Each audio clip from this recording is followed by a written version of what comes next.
الحمدللہ رب العالمین والصلاة والسلام علی سید الانبیاء والمرسلین۔ قابل احترام ہمارا تربیتی سیشن صحیح بخاری خصوصیت کے ساتھ کتاب الآداب کے حوالے سے الحمدللہ جاری اور ساری ہے۔ کوئی ایسا دوست جو آج پہلی دفعہ ہماری اس نشست میں شریک ہوا، اس کے تعارف کے لیے میں چند تعارفی باتیں عرض کر دوں کہ کتاب الآداب صحیح بخاری کے ٹوٹل 97 چیپٹرز میں سے ایک چیپٹر ہے، جس کے اندر تقریباً 128 مزید فصلیں اور ابواب ہیں، اور اس کے تحت پھر تقریباً 256 احادیث مبارکہ وہ ہمارا موضوع ہے جو آداب زندگی ہیں، جو ہر امیر اور غریب کا جن کے ساتھ تعلق ہے، ہمسائے، پڑوسی، والدین، بہن بھائی، رشتہ دار، غصے کی کیفیت، غیبت کا معاملہ، یہ سارے معاملات انہی کتاب الآداب کے اندر موجود ہیں۔ الحمدللہ ہم کو تقریباً یہ جو سفر تھا ہمارا 5970 نمبر حدیث سے شروع ہوا تھا، کیونکہ صحیح بخاری کی ٹوٹل حدیث تعارفی سیشن میں نے عرض کر دی تھی کہ 7274 صحیح بخاری کی ٹوٹل احادیث ہیں، جن میں پھر مختلف کتابیں ہیں، جیسے کتاب الوضو ہے، کتاب الصلاۃ ہے، ان میں سے ایک کتاب ہے کتاب الآداب، جو اپنی نمبرنگ کے اعتبار سے 78 نمبر جو ہے وہ کتاب ہے۔ ٹوٹل کتابیں 97 ہیں۔ کتاب الآداب میں 128 چیپٹرز تھے، 256 احادیث تھیں، لیکن یہ چونکہ ابتدا نہیں تھی اور 7274 احادیث میں سے ہماری یہ نمبرنگ شروع ہو رہی تھی 5970 نمبر حدیث مبارکہ سے، اور انہوں نے جانا تھا 6226 نمبر حدیث مبارکہ تک۔ تو الحمدللہ تقریباً ہم نے 6013 نمبر حدیث مبارکہ تک پڑھ لیا، یعنی 30 ان احادیث میں سے اور 13 یہاں سے، تو تقریباً 43 احادیث مبارکہ ہم نے پڑھ لی۔ آج 44ویں حدیث مبارکہ اور اپنی اس جدید نمبرنگ کے اعتبار سے 6014 نمبر حدیث مبارکہ سے ہم نے اپنا آغاز کرنا ہے۔ امام بخاری نے قرآن مجید کی آیات بھی اپنی بہت ساری احادیث سے پہلے ٹائٹل کے طور پر ذکر فرمائی ہیں۔ جو امام بخاری نے یہاں پر سب سے پہلی آیت مبارکہ ذکر کی کہ پڑوسی کے ساتھ تمہاری خیر خواہی اللہ کو بھی پیاری ہے اور اللہ کے نبی کو بھی پیاری ہے، اس کے اوپر آیت مبارکہ ذکر کی سورہ نساء کی 36 نمبر آیت مبارکہ۔ اللہ تبارک و تعالیٰ فرما رہے وَاعْبُدُوا اللَّهَ، اللہ کی عبادت کرو، وَلَا تُشْرِكُوا بِهِ شَيْئًا، اور اللہ کے ساتھ کسی کو شریک نہ ٹھہراؤ۔ یہ اس پہ پہلے بھی بات ہو چکی کہ شاید ہی کوئی شخص دنیا میں ایسا ہو کہ جو اللہ کے علاوہ کسی کو سجدہ کرتا ہو، کسی کی عبادت کرتا ہو، یا اللہ کے علاوہ کسی سے اپنی مرادیں مانگتا ہو۔ کم از کم کلمہ طیبہ پڑھنے والا شخص ایسا نہیں کرتا۔ تو یہاں پر اس دور میں وَلَا تُشْرِكُوا بِهِ شَيْئًا سے ہم یہ اخذ کر سکتے ہیں کہ اللہ کے نبی نے فرمایا تھا مجھے تمہارے اوپر ڈر ہے کہ تم خواہشات کے بندے بن جاؤ گے، تم اللہ رسول کی بات کو اتنا پریفر نہیں کرو گے جتنا اپنے من کی دنیا کو پریفر کرو گے۔ اس کو ریاکاری بھی کہا گیا، اس کو شرک اصغر بھی کہا گیا۔ یہ بھی اللہ کے مقابلے میں لا کر کھڑا کر دینا ہے اپنی خواہش کو کہ میں اللہ کی نہیں مان رہا بلکہ اپنی خواہش کی مان رہا ہوں۔ اللہ کی عبادت کرو کہ اس کے ساتھ کسی کو شریک نہ ٹھہراؤ، وَبِالْوَالِدَيْنِ إِحْسَانًا، اور والدین کے ساتھ احسان کرو، حسن سلوک کرو، وَبِذِي الْقُرْبَى، اور والدین کے بعد قریبی تمہارے رشتہ دار یہ تمہارے حسن سلوک کے اور صلہ رحمی کے زیادہ مستحق ہیں۔ ہم اس پہ ایک گفتگو جمعے کی پوری کر چکے کہ قریبی رشتہ دار، اور وَالْيَتَامَى، یتیموں کے ساتھ، اس پہ بھی ہمارا گزشتہ جمعہ پورا تھا۔ والمساکین، یہ بھی اس کا حصہ تھا۔ والجار ذی القربى، اور اگر تمہارے گلی محلے میں تمہارا قریبی رشتہ دار ہے تو وہ تمہارے ہمسائیگی کا اور پڑوسی ہونے کا سب سے زیادہ حقدار ہے، جو قریبی رشتہ دار ہے۔ اب قریبی رشتہ دار اگر 15 گھر چھوڑ کے رہتا ہے تو وہ آپ کے حسن سلوک کا زیادہ مستحق ہے۔ کیوں کہ جو آپ کے ساتھ رہتا ہے یہ بھی تو کسی کا قریبی رشتہ دار ہے۔ آپ اپنے قریبی رشتہ دار کا خیال رکھیں گے تو شریعت کہہ رہی ہے کہ اس سرکل میں کوئی اور بھی اپنے قریبی رشتہ دار کا خیال رکھ لے گا، اور پھر وہ پڑوسی ہے جس کے بارے میں کہا گیا والجار الجنوب، ایک اجنبی پڑوسی جو تمہارے ساتھ رہتا ہے یہ تمہارے حسن سلوک کا مستحق ہے۔ شاید دو باتیں واضح نہ ہو سکی ہوں کہ پڑوسی 2-3 قسم کے ہیں، لیکن سب سے زیادہ استحقاق رکھنے والا پڑوسی وہ ہے جو میرا اور آپ کا خونی رشتہ دار ہے۔ وہ اگر 15 گھر دور بھی رہتا ہے تو وہ مستحق ہے. لیکن اگر اللہ تبارک و تعالیٰ نے کسی کو آسائش دی ہے تو وہ ان کا بھی خیال رکھے، اپنے قریبی رشتہ داروں کا بھی خیال رکھے. والجار الجنوب کا تذکرہ اللہ نے والجار ذی القربہ کے بعد فرمایا. جار پڑوسی، ذی القربہ قریبی، اور والجار الجنوب جو اجنبی پڑوسی ہے. وصاحب بالجنب، یہ جملہ جس کا ترجمہ عموماً مجلس کا ساتھی کیا جاتا ہے، اسلام کسی کے ساتھ 1 منٹ اور سیکنڈ کے تعلق کو بھی توڑتا نہیں ہے. اس آیت سے پتہ چل رہا ہے تمہارے حسن سلوک کا مستحق ہے وصاحب بالجنب، جو تمہارے پہلو میں کبھی بیٹھا ہو، تمہارے ساتھ اس کی فرینڈشپ ہوئی ہو، تمہارا تعلق اس کے ساتھ جڑا ہو، تو یہ بھی تمہارے حسن سلوک کا مستحق ہے. یہ دیکھیں اسلام کتنی رحمت پھیلاتا ہے اور شفقت اور انسانوں سے تعلق پھیلاتا ہے. وابن السبیل، ایک بندہ آیا آؤٹ سائیڈر آپ کے پاس اور وہ مسافر ہے، تو اس کی اگر کوئی حاجت اور ضرورت ہے تو یہ بھی تمہارے اوپر لازم ہے کہ پوری کرو. وما ملکت ایمانکم، اور تمہارے ماتحت اس وقت تھے غلام اور لونڈی، اور آج کل ہم اس کو اپلائی کر سکتے ہیں اپنے خدمت گزار ان لوگوں پہ کہ جو ہماری خدمت پہ مامور رہتے ہیں، ڈرائیور کی شکل میں، گارڈ کی شکل میں، کوئی باورچی کی شکل میں. تو کہا یہ جا سکتا ہے مفہوماً کہ وہ بھی ہمارے حسن سلوک کے مستحق ہے. ان اللہ لا یحب من کان مختالا فخورا، سورہ نساء کی 36 نمبر آیت مکمل ہوئی کہ اللہ تبارک و تعالی لا یحب، پسند نہیں کرتا، من کانا جو ہو، مختالا فخورا، مغرور اور متکبر آدمی کو اللہ کبھی بھی پسند نہیں فرماتا. اب یہ بنایا امام بخاری نے ٹائٹل اپنی اس پورے چیپٹر کا. اس کے اندر پھر امام بخاری نے احادیث مبارکہ ذکر کی. 6014 نمبر حدیث مبارکہ ہے. حضرت ام عائشہ رضی اللہ تعالیٰ عنہ فرماتی ہیں کہ اللہ کے نبی نے فرمایا ما زال یوصینی جبریل بالجار حتی ظننت انہ سیورثہ. ام عائشہ فرماتی ہیں حضور نے فرمایا کہ میرے پاس جبریل امین اتنے تسلسل کے ساتھ ہمسایوں کے ساتھ شفقت کا پیغام لے کر آتے کہ حضور فرماتے ہیں میں نے گمان کرنا یہ شروع کر دیا کہ اگلی دفعہ جب جبریل آئیں گے تو وہ یہ کہیں گے کہ یہ تمہارا ہمسایہ سیورثہ، یہ عنقریب تمہاری وراثت میں بھی تمہارا شریک ہو جائے. لیکن ایسا حکم تو نہیں آیا، لیکن بار بار تاکید اس بات کی آئی کہ ہمسایہ تمہارا قریبی ہے اور اس کا تم نے خیال رکھنا ہے. اب پڑوسی کون ہے، اس کے بارے میں ہمیں 2-3 اقوال ملتے ہیں. اما عائشہ سے ایک بڑا مشہور جملہ ہے کہ آپ کے قرب و جوار میں موجود 40 گھر یہ آپ کے ہمسائے میں آتے ہیں. اور اس کے علاوہ حضرت علی المرتضیٰ رضی اللہ تعالیٰ عنہ سے ایک قول مروی ہے. آپ یہ فرماتے ہیں کہ جو بندہ تمہاری اذان کو سنتا ہے تمہارے محلے کی مسجد میں کہیں بھی، تو یہ اذان جہاں تک جاتی ہے ان سارے لوگوں کا آپس میں تعلق تمہارا ہمسائیگی والا تعلق ہے. ایک اور جملہ ہے جو مشہور ہے کہ جو صبح کی نماز اٹھ کر تمہارے ساتھ با جماعت نماز میں پڑھتا ہے تو یہ بھی تمہارا ہمسایہ ہے. وہ کہیں سے بھی آتا ہے، وہ جو اتنی مشکل میں تمہارے پاس آ رہا ہے اللہ کا کار آباد کرنے، وہ تمہارے حسن سلوک کا مستحق ہے.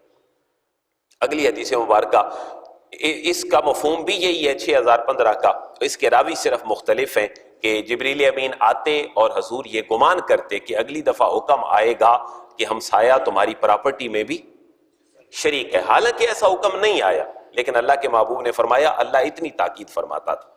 اب ایک اگلی حدیث مبارکہ میں امام بخاری نے یہ بات لکھی کہ اللہ تبارک و تعالیٰ کے نبی نے یہ ارشاد فرمایا کہ مومن وہ کمال نہیں ہے کہ جس کا پڑوسی اس کے شر سے محفوظ نہیں، جس کا پڑوسی اس کے شر سے محفوظ نہیں ہے. لا یؤمنو کے الفاظ ہیں، بلکہ ٹائٹل ہے من لا یامن جارہ بوائقہ، ایک ایسا بندہ جس کے شر سے اس کا پڑوسی مامون نہیں ہے. شر کیسا ہوتا ہے، اس کی محدثین نے توجیہ بیان کی ہے کہ ان ایکسپیکٹڈ کوئی ایسا رویہ، کوئی ایسا مینر، کوئی ایسا بیہیویئر کہ جو غیر متوقع ہو اور انسان کو پریشانی میں ڈال دے، اس کو شریعت نے کہا بوائق. تو اللہ کے نبی نے فرمایا واللہ لا یؤمنو، اللہ کی قسم وہ مومن نہیں ہے. واللہ لا یؤمنو، اللہ کی قسم وہ مومن نہیں ہے. آپ نے پھر جملہ ارشاد فرمایا واللہ لا یؤمن، وہ مومن نہیں ہے. قیلا، عرض کیا گیا من یا رسول اللہ، کون ایسا بندہ ہے جو مومن نہیں ہے؟ آپ نے فرمایا لا یامن جارہ بوائقہ، جس کے شر سے اس کا پڑوسی مامون نہیں ہے وہ کمال مومن نہیں. اب ہم اس آیت سے یہ نہیں کہہ سکتے کہ وہ بندہ کافر ہو گیا، لیکن ایمان کے بھی درجات ہیں. ایک بندہ کلمہ پڑھ کر دائرہ اسلام میں آتا ہے، نہ حلال کی تمیز کرتا ہے نہ حرام کی، اور نہ نمازیں پڑھتا ہے، نہ کسی صغیرہ کبیرہ کی پرواہ کرتا ہے، تو ہم کہیں گے کہ یہ کلمہ گو مسلمان تو ہے، ہم اس کو کافر نہیں کہہ سکتے۔ ایک اور بندہ بھی ہے جو نمازیں پڑھتا ہے، خیر کے کام کرتا ہے سارے، لیکن شر بھی سارے ہی کر لیتا ہے، تو یہ بھی مومن ہے لیکن پہلے سے تھوڑے سے بڑے درجے کا ہے۔ ایک تیسرا سارے حلال کرتا ہے، حرام سے بچتا ہے، تینوں میں فرق ہے۔ لہذا حضور کا فرمانا اس کا مقصد یہ ہے کہ وہ کمال درجے کا مومن نہیں ہو سکتا جو اللہ کا انتہائی قریبی بن جاتا ہے، جس کا پڑوسی اس کے شر سے محفوظ نہیں ہے۔ اگلی حدیث مبارکہ میں بھی پڑوسی کی بات اللہ کے نبی نے فرمائی، کان النبی یقول، حضرت ابو ہریرہ رضی اللہ تعالیٰ عنہ فرماتے ہیں اللہ کے نبی عموماً فرمایا کرتے تھے۔ کان النبی یقول، یہ پاسٹ پرفیکٹ کنٹینیو بنتا ہے کہ اللہ کے نبی عموماً فرمایا کرتے تھے، یا نساء المسلمات لا تحقرن جارۃ لجارتها ولو فرسن شاۃ او کما قال الرسول۔ یہاں سے ہمیں یہ بھی پتہ چلے گا کہ جانوروں کے پائے کھانا اس کی بھی اہمیت تھی، شاید اس وقت بھی ان کا کھانا پکانا لوگ کیا کرتے تھے۔ تو اس حدیث مبارکہ میں اللہ کے نبی نے فرمایا کہ اے مسلمان عورتوں، اگر کسی پڑوسن کی طرف سے تمہیں ایک جانور کا پایا بھی بھیجا جائے تو تم اس کو بھی حقیر نہ سمجھو، گو کہ کسی زمانے میں وہ بہت بڑی خوراک اور غذا بھی بن سکتی ہے۔ آج ہمارے معاشرے میں اگر کوئی پاؤں سے دعوت کر لے تو یہ چھوٹی دعوت گنی جاتی ہے یا بڑی دعوت ہے؟ یہ بڑی دعوت ہے۔ تو اللہ کے نبی کے فرمانے کا شاید یہاں مقصد یہ تھا کہ یہ اس زمانے میں اتنے لیول پر تھا کہ اس کے اندر کوئی حقارت کا پہلو شاید موجود ہو کہ کوئی بہت بڑی چیز نہیں ہے، لیکن اللہ کے نبی نے فرمایا کہ اے مسلمان عورتوں، کوئی پڑوسن کسی دوسری پڑوسن کو ہرگز حقیر نہ سمجھے، اور اس کو کہا گیا ولو فرسن شاۃ، خواہ وہ ایک تمہاری بکری کا پایا ہی کیوں نہ بھیجے۔ اب اس کو سمجھنے کے لیے ایک اور بات بھی کہی جا سکتی ہے، اللہ کے نبی کو گوشت بکری میں سے، جانور میں سے کون سے حصے کا پسند تھا؟ دستی پسند تھا۔ اب خیال تھا کہ یہ بہت اعلیٰ گوشت ہے، اللہ کے نبی کی سنت ہے، لیکن اگر کوئی دستی نہ بھیجے اور وہ پایا بھیج دے تو یہاں یہ بھی کہا گیا کہ اللہ کے نبی کی طرف سے کہ اس عورت کو بھی حقیر نہ جانو جو تمہارا خیال رکھتے ہوئے ایک بکری کا پایا تمہارے لیے بھیج دیتی ہے۔ یہ بھی فرمانے کا مقصد تھا کہ اگر کوئی عورت بھیج رہی ہے تحفہ تو اس ہمسائے کو حقیر نہ جانو، چھوٹی چیز بھیجے تب بھی حقیر نہ جانو، کوئی بڑی چیز بھیجے تو تب بھی اس کو حقیر نہ جانو۔ یہ ہمسائے کی بات ہے اور ہمسائیگی میں فرمایا۔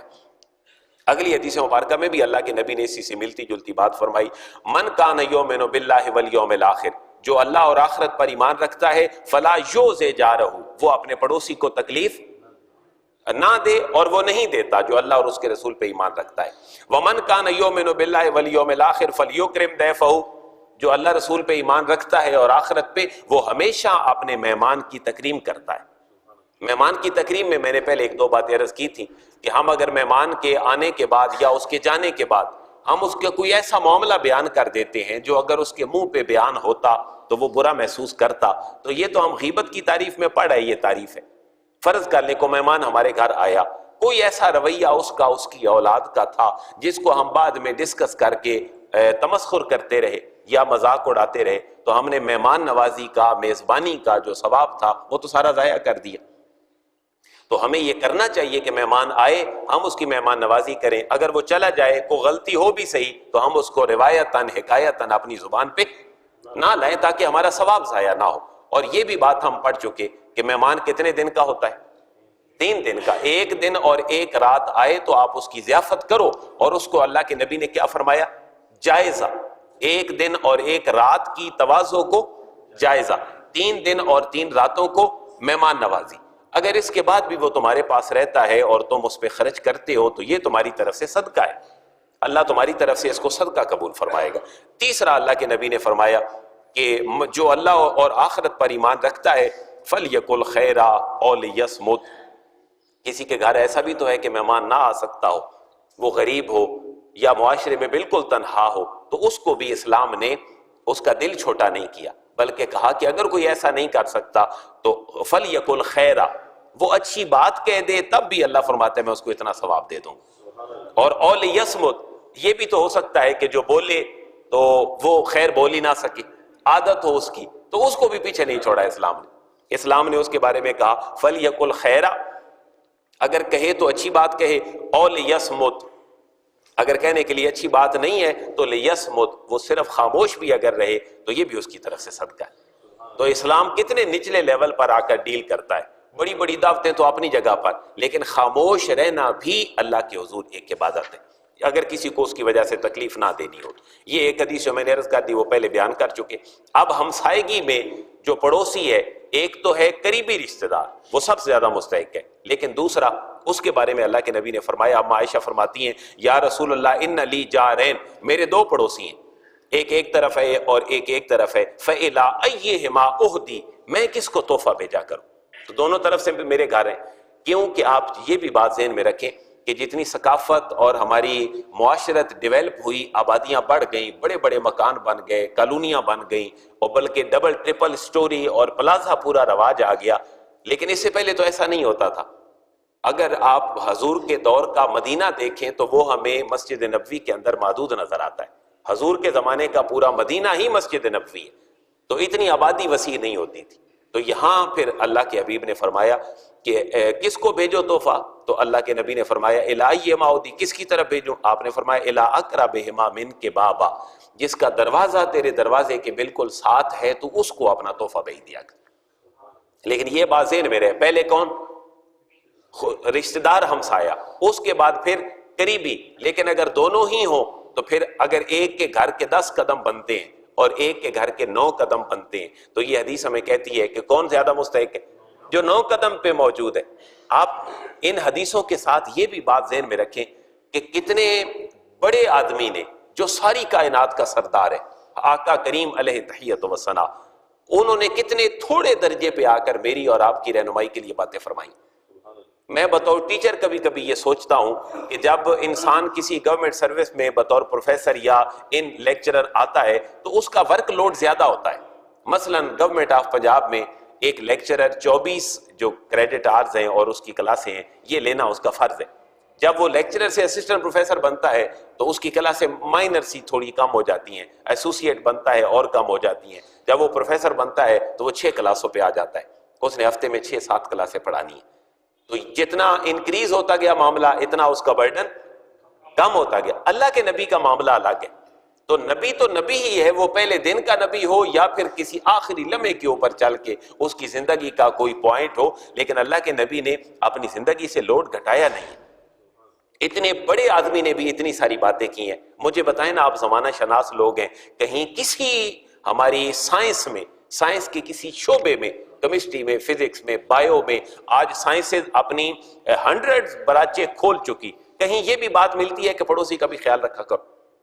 ایمانداری سے بتائیں، کہیں بھی ایسی بات نہیں ہے. تو یہ معاشرہ ہمسایوں کا خیال کیسے رکھے گا جس کو اللہ کے نبی کی بات ہی نہیں پہنچی؟ تو سائنس کے ساتھ مذہب کو اٹیچ کرنا یہ ہر دور کی بہت بڑی ضرورت ہے. میں اس پہ پہلے بات کر چکا ہوں، نیا دوست ہو تو میں اس کے لیے یہ ریپیٹ کر رہا ہوں کہ جدید یورپ اور بڑی دنیا واپس آ چکی ہے اپنی سائنس اور ٹیکنالوجی کے عروج سے، کہ یہ بہت بڑی انسان کی ضرورت ہے. سائنس ٹیکنالوجی، انسان فیسیلیٹیٹ ہو گیا. آپ یہاں بیٹھے ہوئے میل کرتے ہیں امریکہ میں، سکین کر کے کسی چیز کو بھیجتے ہیں، آپ کا وہ ود ان 60 سیکنڈ یہ سارے کام ہو جاتے ہیں. اگر آپ کو بھیجنا پڑتا، یہ سارا جانا پڑتا، آپ کو ہزاروں روپے خرچ ہوتے. تو یہ سائنس ٹیکنالوجی کا فائدہ ہے، انسان فیسیلیٹیٹ ہو گیا. اخلاق انسان کہاں سے سیکھے گا؟ اس کے لیے یورپ نے یہ کہا اور جدید دنیا نے کہ دنیا کو ایتھکس پڑھائے جائے، اخلاقیات کی تعلیم دی جائے. پھر یونانیوں کو کھنگالا گیا، ارسطو، افلاطون، سقراط، بقراط، ان کے افکار ڈھونڈے گئے، ان کے اوپر باقاعدہ کتابیں لکھی گئی. رومی بڑے بڑے جو لیجسلیٹر تھے، قانون ساز تھے، کیونکہ یونانیوں کی دانشمندی اور رومیوں کا لیگلائزیشن یہ پوری دنیا میں اپنے زمانے میں مشہور تھی. ان سے لے کر اب مغربی تہذیب نے بچوں کے لیے اخلاقیات بنائے، جس میں کرسچن ہمارے بچوں کے لیے 20 نمبر کا سوال حضور کی اخلاقی تعلیمات بھی ہے، گوتم بدھا کی اخلاقی تعلیمات ہے. کیونکہ بدھسٹوں کا سب سے بڑا چکر اس دنیا میں آنے کے بعد وہ یہ ہے کہ اخلاقیات کا دامن ان کے ہاتھ سے نہیں چھوٹنا چاہیے. تو وہ اس بات پہ مجبور ہے کہ بچے ہمارے کہیں سے تو سیکھیں، لیکن ہمارے پاس تو ادھار اخلاقیات نہیں بلکہ نقد اخلاقیات اللہ کے نبی کی موجود ہیں، اور ہم اپنے مسلمان بچوں کو ان سے دور رکھ کے بیٹھے ہیں، جس کا نقصان ہمیں بہت زیادہ اٹھانا پڑ گیا. حضرت ابو موسیٰ اشعری رضی اللہ تعالیٰ عنہ، آپ سے یہ مروی حدیث مبارکہ ہے، آپ نے فرمایا الا کل مسلم صدقۃ. میں توجہ چاہوں گا اس پوری حدیث پہ کہ اسلام کتنی تسلسل سے انسان کو گائیڈ کرتا اور چلاتا ہے. آپ نے فرمایا علی کل مسلم صدقۃ، ہر مسلمان پہ صدقہ کرنا لازم ہے، وہ صدقہ کیا کرے. قالو، صحابہ نے عرض کیا فإن لم یجد، اللہ کے حبیب اگر کوئی وہ چیز نہ پائے صدقہ کرنے کے لیے تو آپ نے فرمایا فیعمل بیدہ فینفع نفسہ، وہ اپنے ہاتھ سے کام کر کے اپنے آپ کو نفع پہنچائے، کسی کے اوپر بوجھ نہ بنے، یہ بھی اس کی طرف سے صدقہ ہے. میں عربی عبارت دوبارہ ریپیٹ کر رہا ہوں. فیعمل بیدہ، وہ کیا کرے؟ اپنے ہاتھ سے کام کرے. فینفع نفسہ، وہ اپنے آپ کو نفع پہنچائے. ویتصدق، اور پھر جو نفع اس کو پہنچے گا، اس کو طاقت آئے گی کھانے سے، پینے سے، یہ ان چیزوں سے، تو پھر وہ جو کرے گا اس کی طرف سے وہ بھی صدقہ ہوگا. اب اس کے لیے فرمایا راستے سے پتھر ہٹا دینا بھی صدقہ، مسلمان کی تیمارداری بھی صدقہ. اور پھر ایک اور حدیث آگے آئے گی، میں اس کو یہیں پر کوٹ کر دیتا ہوں. آپ نے فرمایا دوزخ کی آگ سے بچو. عرض کیا گیا حضور کیسے بچا جا سکتا ہے؟ آپ نے فرمایا یہ تو انتہائی آسان ہے. کیسے؟ آپ نے فرمایا کہ کسی مسلمان سے بہترین لہجے میں گفتگو کر لو، یا کھجور کی ایک گٹھلی ہی کسی کو دے دو ضرورت مند کو، تو یہ بھی تمہاری طرف سے اللہ صدقے کے طور پر قبول کرے گا، اللہ تمہیں جنت عطا فرما دے گا. وہ بندہ عرض کرتا ہے فَإِن لَمْ يَسْتَطِعْ، حضور اگر کوئی بندہ اپنے ہاتھ سے کما ہی نہ سکے تو؟ کتنے نیچلے لیول پر آ کر سارے آپشن اللہ کے محبوب کی بارگاہ میں رکھے. حضور اگر کوئی اپنے ہاتھ سے کما بھی نہ سکے تو فَيُعِينُ ذَا الْحَاجَةِ الْمَلْهُوفِ، آپ نے فرمایا کسی محتاج کو، مظلوم کو، کسی جو بھی خود اپنے پاؤں پہ نہیں چل سکتا، اس کو پکڑ کر سڑک بھی کراس کروا دے، یہ بھی اس کی طرف سے صدقہ ہے. اس کو معروم نہیں رکھا. فَإِن لَمْ يَفْعَلْ، عرض کیا گیا حضور اگر کوئی یہ بھی نہیں کر سکتا، سڑک بھی پار نہیں کروا سکتا، تو کیا کرے؟ فَيَأْمُرُ بِالْخَيْرِ، آپ نے فرمایا پھر کوئی خیر کی بات ہی کہہ دیا کرے، یہ بھی صدقہ ہے. اور قَالَ بِالْمَعْرُوفِ فَإِن لَمْ يَفْعَلْ فَيُمْسِكْ عَنِ الشَّرِّ فَإِنَّهُ لَهُ صَدَقَةٌ، اگر وہ خیر نہیں کہہ سکتا تو آپ نے فرمایا وہ پھر خاموش رہے، اپنے منہ کو بند رکھے، یہ بھی اللہ کی طرف سے وہ صدقہ شمار کرے گا اللہ اس بندے کی طرف سے. اور شیخ سعدی رحمۃ اللہ تعالیٰ علیہ نے اور حضرت فرید الدین عطار نے بڑی کمال کتابیں لکھی، جن کی کوٹیشنز آپ عموماً پڑھتے رہتے ہیں، ہمیں مدارس میں پڑھائی جاتی تھیں، آج ان کا رواج ختم ہو گیا. بڑی عقلی قسم کی باتیں ہوتی تھیں اور بڑی اپیل کرتی تھیں. تو ایک بادشاہ کی خدمت میں کوئی بندہ گیا، اس نے پوچھا، کوئی بادشاہ فقیر کے پاس گیا اور بادشاہ فقیر سے پوچھتا ہے کہ مجھے سب سے بہتر عمل بتائیں. تو فقیر تھوڑی دیر سوچ کے کہتا ہے، حالات دیکھ کر کہ بادشاہ ظالم تھا، تو وہ فقیر یہ کہتا ہے کہ تیرے لیے سب سے نیک کام یہ ہے کہ تو صبح سورج چڑھے تو سو جائے اور جب سورج غروب ہو تو اٹھ جایا کرے. تو وہ کہتا ہے حضرت میرا پورا دن سونا کیسے میرے لیے نیک کام ہوگا؟ آپ نے فرمایا مخلوق تیرے ظلم سے معمون رہے گی، یہ تیرے لیے ثواب ہی ثواب رہے گا. اگر تیری طرف سے لوگوں کو نقصان ہوتا رہے گا یا وہ پریشانی میں مبتلا ہوتے رہیں گے تو تیری زندگی کسی کام کے نہیں ہے، تیرا سونا تیرے لیے پھر بہتر ہے. اور پھر اس سے اگلی حدیث مبارکہ میں اعلیٰ کلام، اس کو میں پہلے بیان کر چکا ہوں کہ اللہ کے نبی صلی اللہ علیہ وسلم نے دوزخ کی آگ کا ذکر فرمایا، پناہ مانگی اور اپنے چہرے سے اس کے تاثرات بتائے، اور پھر آپ نے فرمایا دوزخ کی آگ سے بچو. عرض کیا گیا حضور کیسے؟ آپ نے فرمایا خواہ کھجور کا ایک ٹکڑا ہی صدقہ کر دو، اگر تمہیں کھجور کا ٹکڑا بھی صدقہ کرنے کے لیے نہ ملے تو فَبِكَلِمَةٍ طَيِّبَةٍ، ایک اعلیٰ قسم کی گفتگو کر لو، یہ بھی تم دوزخ سے بچ جاؤ. اب آپ دیکھیں کہ ہماری ہر کام پہ لڑائی جھگڑا، عدم برداشت، ٹینشن، یہ سارے مسائل کیوں ہیں؟ ہم نے اسلام کو چھوٹے لیول پر آ کر نہیں سوچا، اپنے لیول پہ نہیں سوچا. ہم نے فلسفیانہ لب و لہجے دیکھے، فلسفیانہ کتابیں پڑھی، لیکن یہ باتیں جو ہر بندے کی ضرورت تھی وہ معاملہ نہیں ہو سکا. اللہ کے نبی نے فرمایا ہر معاملے میں نرمی اختیار کیا کرو. یہ ہے امام بخاری کا چیپٹر. اندر ذرا حدیث سنیے گا. اما عائشہ رضی اللہ تعالیٰ عنہ سے مروی ہے، جو زوجہ نبی ہے، جو حضور کی کیا لگتی ہیں؟ زوجہ، اور ہماری کیا ہے؟ ہماری ماں ہے. آپ سے یہ مروی ہے، آپ کہتی ہیں قالت دخل رہتم من الیہود علی الرسول، ایک یہودیوں گروہ حضور کی خدمت میں حاضر ہوا. راحت کا لفظ ہے رے ہے اور توئے، تو امام بخاری نے یہ نیچے لکھا ہے اور محدثین نے کہ راحت اس گروہ کو کہتے ہیں جس کی تعداد 10 سے کم، یعنی 10 سے کم لوگ حضور کی بارگاہ میں حاضر ہوئے. اور جب حضور کی بارگاہ میں آئے تو حضور کی بارگاہ میں آ کر کیا کہا؟ السلام علیکم. السلام علیکم نہیں کہا بلکہ السلام علیکم، جس کا معنی ہے ڈیتھ بی اپان یو، معاذ اللہ، اللہ کے نبی آپ ہلاک ہو جائیں. تو حضرت اما عائشہ رضی اللہ تعالیٰ عنہ سے مروی ہے، آپ یہ فرماتی ہیں ففہمت، میں نے سمجھ لیا کہ یہ کیا کہتے ہیں. اور ام عائشہ فرماتی ہیں فقول تو میں نے جواب میں کہا وعلیکم السلام وعلیکم السام واللعنہ. ام عائشہ کا جواب بھی کیا تھا؟ سام یعنی ہلاکت بھی تمہارے اوپر ہو، واللعنہ اور تمہارے اوپر لعنت بھی ہو. جب یہ جواب حضور نے سنا ام عائشہ سے تو فقال رسول اللہ، حضور نے فرمایا مہلا یا عائشہ، اے عائشہ یہ تم نے کیا کیا ہے؟ ان اللہ یحب الرفق فی الامر کلہ، اللہ ہر معاملے میں نرمی کو پسند فرماتا ہے. تو اما عائشہ عرض کرتی ہیں حضور یا رسول اللہ اولم تسمع ما قالوا، آپ نے سنا نہیں ان لوگوں نے کیا کہا ہے؟ قال رسول اللہ، آپ نے فرمایا قد قلت وعلیکم، عائشہ سنا میں نے بھی تھا لیکن جواب میں نے ان کو کہہ دیا تھا وعلیکم، میں نے صرف اتنا کہہ دیا تھا وعلیکم، انہوں نے کہا تھا السلام علیکم، تمہارے اوپر ہلاکت ہو معاذ اللہ محمد. اور عائشہ تم نے سام کے ساتھ لعنت کا لفظ بھی کہہ دیا تو یہ تو بدلے سے بھی زیادہ ہو گیا. تو میں نے سنا تھا کہ ان لوگوں نے مجھے کہا السلام علیکم، لیکن میں نے جواب میں کیا کہا؟ وعلیکم، کہ جو تم نے مجھے کہا ہے وہی تمہارے اوپر بھی. کیوں کہ اے عائشہ اللہ تو نرمی کو پسند فرماتا ہے. آج مجھے اور آپ کو کوئی ایسی بات کرے تو ہمارا جواب کیا ہوگا؟ یہ ہے تربیت جو اسلام ہماری کرتا ہے. اس کو میں کہتا ہوں ایموشن کنٹرول. اسلام جذبات کے اوپر بھی ہمیں کنٹرول سکھاتا ہے.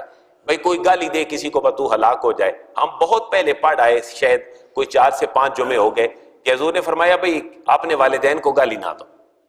تو عرض کیا کہ حضور اپنے والدین کو کون گالی دیتا ہے؟ تو آپ نے کیا فرمایا؟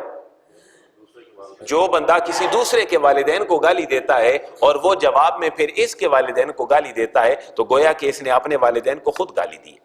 یہ اگلی حدیث بھی ہم پڑھ آئے ایک دفعہ پہلے کہ اللہ کے نبی نے مسجد میں آپ موجود تھے اور ایک اعرابی آیا، اس کو پتہ نہیں تھا، اس نے مسجد میں پیشاب کر دیا. اللہ کے نبی نے یہاں پر بھی نرمی اختیار کی.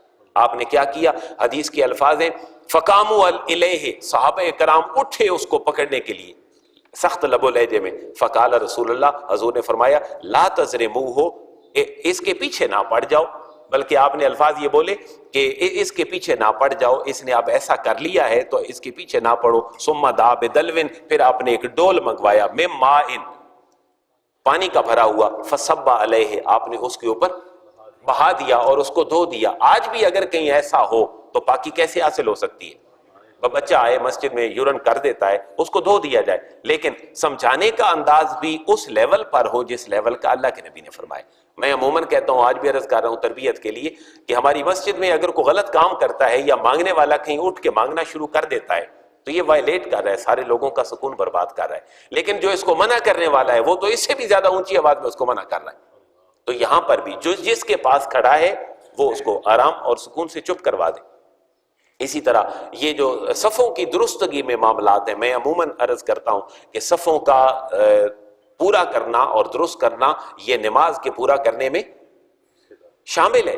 آپ سارے دوست عموماً یہ بھی مجھے فرماتے ہیں کہ آپ صفیں درست ہو جایا کریں پھر اس کے بعد یہ نماز کھڑی ہو جایا کرے.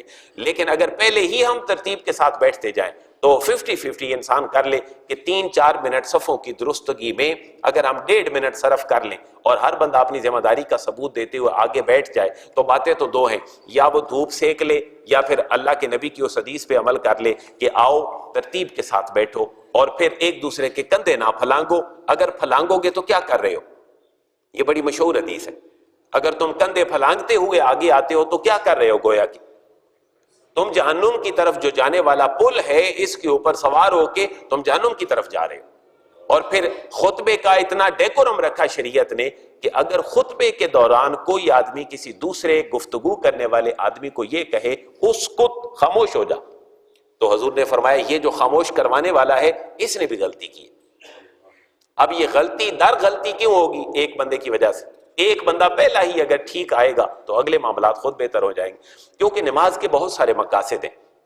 وضو کر کے گھر بھی پڑھی جا سکتی تھی. میں اور آپ ملے کیوں یہاں؟ اس کے بہت سارے مقاصد ہیں جن میں سے ایک جو مقصد ہے وہ پنکچویلٹی ہے، نظم و ضبط ہے، اور انسان کو آداب سکھانے ہیں کہ جب بہت سارے لوگ مل جائیں تو تم نے پرفارم کیسے کرنا ہے. اس لیے اس چیز کا بھی میری دوستوں سے گزارش ہے کہ خیال کیا کریں. اور پھر آپ نے فرمایا کہ پیشاب کرنے والے کو جھڑکا نہیں، جس نے السلام علیکم کہا اس کو بھی بڑی نرمی کے ساتھ جواب کیا دیا؟ وعلیکم. اور پھر اگلی امام بخاری نے حدیث لکھی کہ آپ نے فرمایا کہ المومن للمومن کالبنیان، مسلمان کے لیے ایک بلڈنگ کی طرح ہے. اور پھر آپ نے مثال کیا دی, اما عائشہ فرماتی ہیں ابو موسیٰ سے یہ حدیث مبارکہ مروی ہے کہ یشد بعضہ بعضا ثم شبک بین اصحابہ, پھر حضور نے اپنی انگلیوں کو یوں انگلیوں میں ڈالا اور کہا میں تمہیں یہ سمجھا رہا ہوں کہ مومن ایک دوسرے کے لیے کس طرح ہے, دیوار کی طرح ہے, کہ دیوار کی ایک اینٹ کے بغیر دوسری اینٹ آگے نہیں بڑھ سکتی, ایک گراؤ گے تو ساری گر جائیں گی. مومن ایک دوسرے کا اسی طرح خیال رکھتا ہے. یہ تو ہے احکام کے سے متعلق. اس سے پتہ کیا چلا, حضور جب گفتگو فرماتے تھے تو گاہے گاہے آپ اشارے بھی فرماتے تھے. یہ محدثین نے ساری باتیں احادیث مبارکہ کی روشنی میں مزید آگے بڑھائیں. اب ایک اور سوال ہے کہ کیا کسی بندے کی سفارش کی جا سکتی ہے یا نہیں؟ ایک بندہ کسی بڑے بندے کے پاس آتا ہے, میرا کام نہیں ہو رہا, آپ فلاں بندے کو کہہ دے کہ فلاں بندے کو کہے میرا کام کر دے. اللہ کے نبی نے سفارش کے اوپر ایک پورا چیپٹر لکھا اور اس کو عربی زبان میں شفاعت کے نام سے یاد کیا گیا. اور اس کے اندر پھر حضور اللہ کے نبی نے فرمایا, پہلے حدیث سنیں, کان النبی جالسان, حضور تشریف فرما تھے, اذ جاء رجل, اسی دوران ایک بندہ آیا, یسألو, اس نے کیا کیا, سوال کیا, او طالب حاجت, یا کوئی صاحب حاجت بندہ آیا, تو اقبل علینا بوجہ ہی, تو سرکار وہ ہماری طرف جب متوجہ ہوا, کوئی بات کہی, تو فقال, آپ نے فرمایا, اشفعوا, یہ جو کام کہتا ہے اس کے کام کو کر دو. اگر تم نہیں کر سکتے کسی کو کہہ دو کہ وہ سفارش کر دے. فلتوجروا, اگر تم ایسے کرو گے تو تمہیں اس کا اجر ملے گا. لیکن اس کے لیے پھر فقہا نے جو دین کی تشریحات اور تعبیرات کی وہ یہ ہے کہ آپ کی سفارش کسی کے حق کو وائلیٹ کرنے والی نہ ہو. ایک جگہ پہ 10 بندوں کی ضرورت ہے اور 10 ہی قابل ہیں, مثال کے لیے عرض کر رہا ہوں, 10 بندے چاہیے تھے, ہر ایک 90 پلس پہ کھڑا ہے, لیکن آپ 30 والے کی سفارش کر کے اس کو آگے بھیج رہے ہیں, یہ ٹھیک نہیں. جہاں کیوں آپ اگر ایسے کریں گے تو معاشرے کے اندر ایک ایسی فضا قائم ہوگی کہ پھر میرٹ نہیں رہے گا, پھر ہر بندہ سفارش کو ڈھونڈے گا. لیکن جب یہ معاملہ ہو تو آپ نے فرمایا ہاں اگر کسی کا حق وائلیٹ نہ ہو, کسی کو کوئی پرابلم نہ ہو, تو پھر اس کا کام نہیں ہو رہا ہے, اس کی شناسائی نہیں, جانتا نہیں ہے, کوئی معاملہ ایسے ہے, تو پھر تم کہہ دو کہ نہیں جی اس کو آگے لے جاؤ. پھر فرمایا فلتوجروا, اس کا تمہیں اجر ملے گا.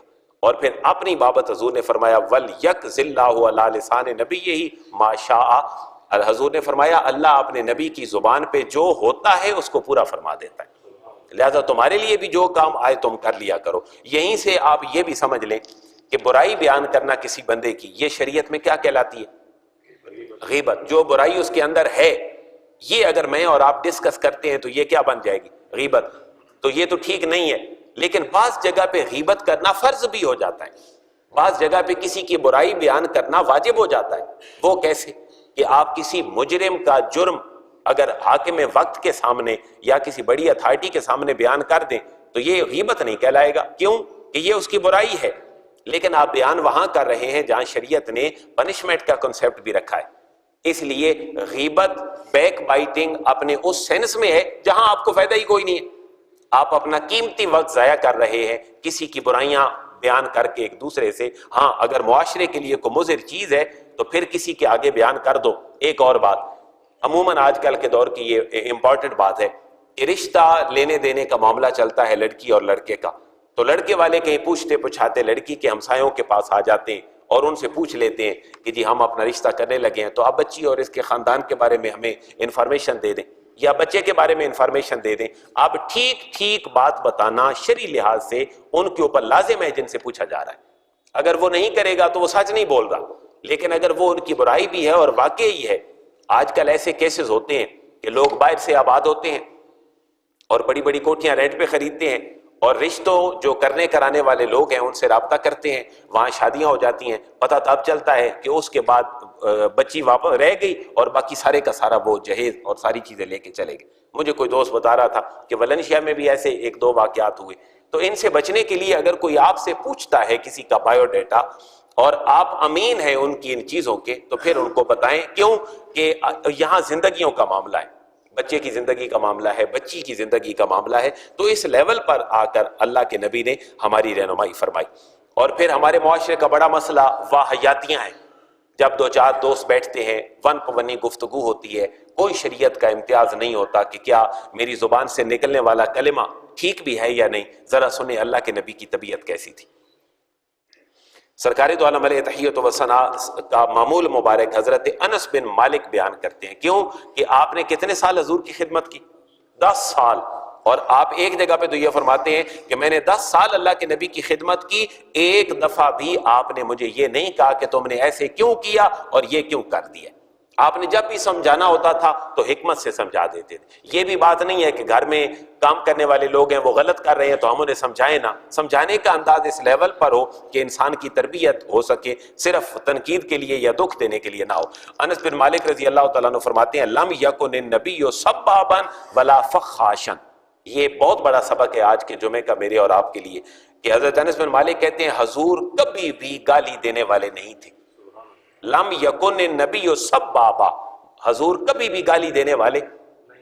اتنی بڑی حضور کی سیرت ہے، آپ کبھی بھی گالی دینے والے نہیں تھے. کسی کو کبھی آپ نے کوئی گالی نہیں دی. کیوں کہ آپ کا شرف ہی بہت بڑا تھا، آپ کی پرسنالٹی بہت بڑی تھی. تو ایک انسان اگر کسی کو گالی دے رہا ہے تو وہ بہت چھوٹے لیول پر آ رہا ہے، پھر یہ غصے کی بات ہے. اللہ کے نبی نے فرمایا جب غصہ آئے تو پھر کیا پڑھ لیا کرو، اعوذ باللہ من الشیطان الرجیم. تو ایک بیماری کے بعد دوسری بیماری، دوسری کے بعد تیسری، ہر ایک کا حال اللہ کے نبی نے بیان فرما دیا. اور ولا فخاشا، اللہ کے نبی کبھی بھی فوش گفتگو کرنے والے نہیں تھے. اچھا، یہ ہماری رہنمائی آج کے دور میں بڑی کر سکتی ہے حدیث اگر ہم اپنے سوشل میڈیا پہ آ جائیں. سوشل میڈیا میں ہمارے کچھ لوگ بڑے قریبی دوست ہوتے ہیں، کچھ دوست دور کے ہوتے ہیں، کچھ عزت والے لوگ ہوتے ہیں، مختلف گروپ ہوتے ہیں. ذرا اس میری گفتگو کے بعد اپنا سسٹم سارے ہم حضرات دیکھیں کہ کہیں کھڑا ہے. اگر کوئی اخلاقیات سے گرا ہوا میسج آئے گا تب بھی سوچا جاتا ہے کہ یہ کس کو بھیجا جائے. ایسے ہوتا ہے یا نہیں؟ تو ان چیزوں میں یہ رکھا جائے کہ یہ معیار ہی ایسا ہو جائے کہ کوئی چیز جیسی بھی آئے میں صرف اسی کا امین ہوں کہ جو میں لوگوں کو بھیج رہا ہوں. اس لیے ایک کی برائی میں دوسرا بندہ ملوث ہو جاتا ہے. تو اللہ کے نبی کی 2 باتیں بیان فرمائیں. لم یکن النبی سبابا، آپ کبھی بھی گالی دینے والے نہیں تھے. ولا فخاشا، اور نہ ہی آپ فوش گفتگو کرنے والے تھے. ولا لعانا، اور نہ ہی آپ کبھی کسی کے اوپر لعنت فرماتے. یہ اللہ کے نبی کی سیرت مبارکہ تھی. پھر اس سے اوپر ایک بات سنیں. سرکار دو عالم علیہ تحیت و ثنا تشریف فرما تھے. اما عائشہ سے یہ مروی ہے ان رجلا استاذن علی النبی، کہ ایک بندہ حضور کے پاس آیا، اس نے اجازت طلب کی. فلما رآہ، جب حضور نے اس کو دیکھا تو آپ نے فرمایا بیسا اخو العشیرہ و بیسا ابن العشیرہ، یہ اپنے قبیلے کا برا آدمی ہے اور یہ اپنے قبیلے کا برا بیٹا ہے. کیونکہ پہلی بات تو ہم نے یہ پڑھی، حضور نے کبھی گالی نہیں دی، حضور نے کبھی فوش گفتگو نہیں کی، حضور نے کبھی کسی کے اوپر لعنت. اس کے فوراً بعد امام بخاری نے دوسری حدیث لکھی. پہلی کا نمبر ہے 6031، دوسری کا نمبر ہے 6032. دوسری میں لکھا اما عائشہ فرماتی ہیں ایک بندہ آیا، حضور سے اجازت طلب کی. وہاں پر جب آیا تو حضور نے کہا یہ قبیلے کا برا آدمی ہے اور یہ اپنے قبیلے کا برا بیٹا ہے. تو اما عائشہ عرض کرتی ہیں کہ قالت لہو عائشہ، اما عائشہ نے عرض کیا حضور یہ بندہ آپ کے پاس آیا، آپ نے ایسے کہا. جب فلما جالسا، جب یہ بیٹھ گیا تو تطلق النبی، حضور کا چہرہ روشن ہو گیا. وم بسط الیہ، حضور نے خوب کھل کر اس سے گفتگو کی، ہنسی مذاق کے ساتھ. اس کو باور نہیں کروایا کہ تو غلط آدمی ہے. لیکن جب وہ چلا گیا تو اما عائشہ پوچھتی ہیں یا رسول اللہ حین رأیت الرجل، جب آپ نے اس بندے کو دیکھا تو قلت لہ کذا و کذا، آپ نے کہا کہ یہ قبیلے کا برا آدمی ہے اور یہ قبیلے کا برا بیٹا ہے. ثم تطلقت فی وجہہ، پھر آپ نے گفتگو بھی بڑے کھلے مزاج کے ساتھ اس سے کی. وم بسط الیہ، آپ نے خوشی کا اظہار بھی کیا. فقال رسول اللہ صلی اللہ علیہ وسلم، تو حضور نے فرمایا یا عائشہ متا اہدتنی فحاشا، کہ اے عائشہ اگر وہ میرے پاس آتا اور میں اپنا چہرہ بسور کے دوسری طرف بیٹھا رہتا تو یہ تو بات ٹھیک نہیں تھی. اے عائشہ کیا تو نے مجھے کبھی بدگو بھی پایا ہے کہ میں نے کبھی کسی کی برائی کی ہو؟ یہ فعل اس بندے کا تھا اور اس بندے کے ان معاملات سے آگاہ کرنا یہ میرے اپنے ماننے والوں کے سامنے ضروری تھا، میں نے وہ کر دیا.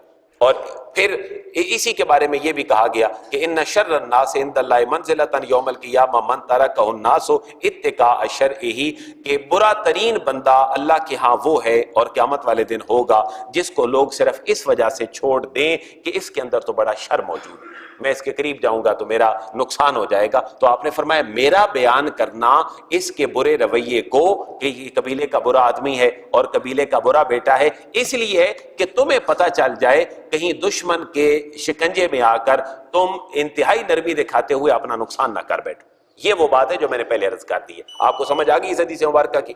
اس کے بعد آخری حدیث مبارکہ، پھر انشاءاللہ اگلا چیپٹر شروع ہوگا.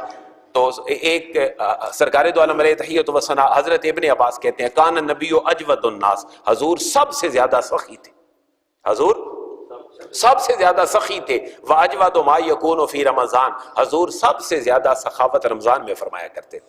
وقال ابو ذر، حضرت ابو ذر رضی اللہ تعالیٰ عنہ یہ کہتے ہیں کہ لما بالغہ مبعث النبی، ابو ذر کہتے ہیں جب مجھے یہ بات پہنچی کہ کوئی محمد عربی نام کے بندے ہیں، انہوں نے نبوت کا اعلان کیا ہے، تو میں نے قال لاخیہ، انہوں نے اپنے بھائی کو کہا ارکب الی ھذا الوادی، اس وادی کی طرف جاؤ جہاں محمد صلی اللہ علیہ وسلم کے آنے کی بات ہے، فاسمع من قولہ، ان کی گفتگو سنو وہ کیسے آدمی ہیں.